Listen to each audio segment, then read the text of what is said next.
Amasezerano y'akazi muri iki gitabo kirimo amategeko agenga abakozi n'abakoresha harimo contrat type ingene contrat itezwa kubimeze hari umwidondoro w'umukozi umwidondoro w'umukoresha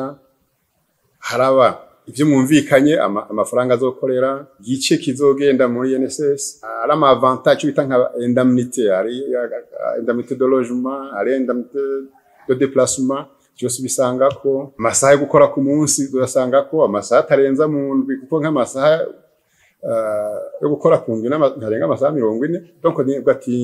iyo tugiye muri entreprise tugenda dutwaye twibereka abakozi cyo tuzibereka kuko hariho inzego mu mashira hamwe icyo bita conseil d'entreprise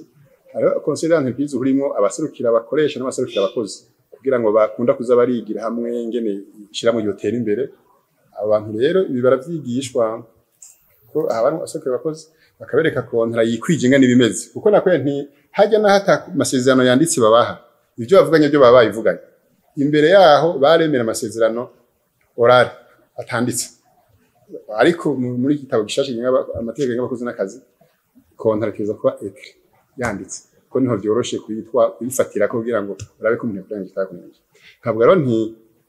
amasezerano agenga umukozi n'umukoresha nakwe ko ari ibintu byinshi mugabo nico gice cyo kutegereza kazoza kiriho ko aravuga ati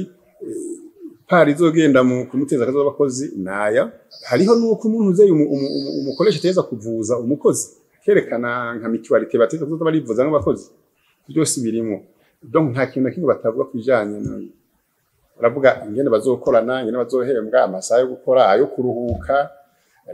ingene azoraronka karabuko ko ku mwaka donc ni burya buzima bwose ufite ngaho muri iyo entreprise tandiswe kare baraba gusa kumvikana umushahara wewe uzoyenga umushahara uzokorera aha nibagiye kuri iyo contrat bari ha uzokorera aha uzokora kangahe mu ndwi bakibagarukiza ngaho mugabo ubu contrat z'ubu zirabidetaye byose zirabyerekana nico gituma bwo ati abakozi n'abakoresha biyubare yuko batangura gukorana